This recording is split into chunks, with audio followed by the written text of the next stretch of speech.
Well, that was a surprise. We were not expecting to see 4 deer right here, right up front. Hello again, and welcome back to Neighborhood Naturalist. My name is Brian. I am your friendly neighborhood naturalist, and it is not quite spring, but it is getting very close. A little segment I want to call the Botanical Bulletin. Spring ephemerals are starting to come up. And spring ephemerals are wildflowers that bloom before the trees have leafed out in the spring, so they get all the sunlight right before the canopy fills up. And you know, the flowers can't get any since they're way down here on the ground. Anyway, we were hiking here yesterday and we passed a whole hillside of yellow trout lilies. I was really excited. I've never seen trout lilies here before. I know some other spring ephemerals that grow here, but trout lily was not one of them that I was aware of. And this just proves how you need to visit your site as often as you can, because if I had been here last week, I would not have seen them. If I came here next week, but not now, I won't see them either, because they would have already bloomed and gone by. So remember, visit your site often and record your observations. So we're real close to the hill where we found those trout lilies, and I can't wait to show them to you. Okay, we are here. So this is the trout lily right here. Here's the bloom.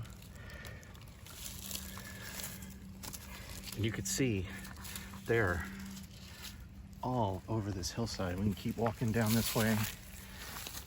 They're here. Over there. They're here. And all the way up the hillside. There's more up there. There's some over here. More up there. The reason why it's called a trout lily is because of this. The color on the leaves is supposed to represent the color of trout skin.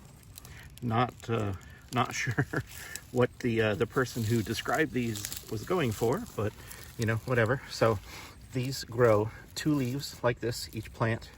They don't grow them every year, but they grow the 2 leaves, and then they have these pendant flowers. And these were all open yesterday, so I think they must have been pollinated, and they're starting to fade. Like I said, because they're ephemeral, they go quickly. So you can see in there the red anthers with that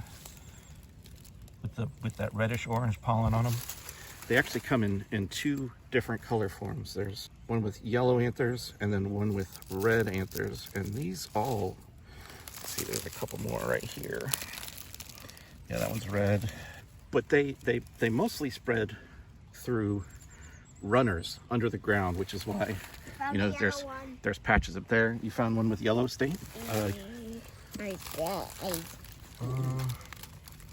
It looks like that one. I think they've already shed all their pollen for pollinating. So when the seed pod grows, it's kind of it has like a sort of a waxy covering that apparently ants really enjoy. So ants are the ones that are responsible for helping these plants spread through seeds. But like I said, mostly they grow and spread through their underground runners. Here's one that's all the way open. You can see the how the sepals and the petals spread wide open. You can see the red orange anthers in there with the pollen on them. Yeah, like I said, they're all over here. One thing about these sort of cloning bodies, these colonies, they can get really big and they can live for hundreds of years. I know of one colony that was dated to at least 300 years old, so it's pretty amazing. So these the plants, as they grow, you know, they send the runners. So you can see like a really young one here. They will send up their leaves, but not every one of them will flower. And they spend 4 to 7 years underground before they even flower for the first time. So they're very long lived. And like I said, not every plant that does grow up, Sonata leaf will flower every year.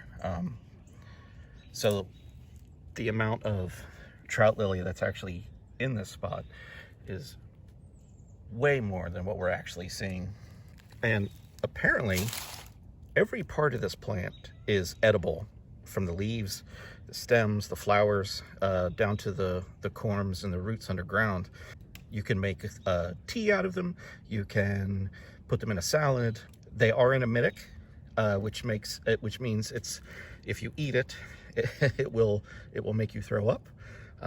So you may want to, one, definitely make sure that you know what you're getting before you try and eat some, and two, maybe not eat a whole bunch all in the same day, because we would hate to see a reversal of fortune happen to you if you've decided to sample some of these trout lilies. Anyway, they're super common in the right habitats, all over the eastern part of the country. You can see them all here. Most of these don't even have flowers on them. Yeah, here's a nice big one. Look at that.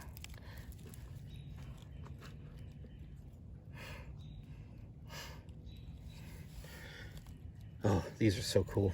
I'm really glad we found them. Well, thank you for joining me on my first Botanical Bulletin episode. I really, really like those flowers. They are unexpected and kind of fun, a little funky looking, but very, very beautiful. You can expect another Botanical Bulletin to be coming your way relatively soon. Like I said, there's other spring ephemerals here in the park that I know about, and unfortunately they're not on this side of the park.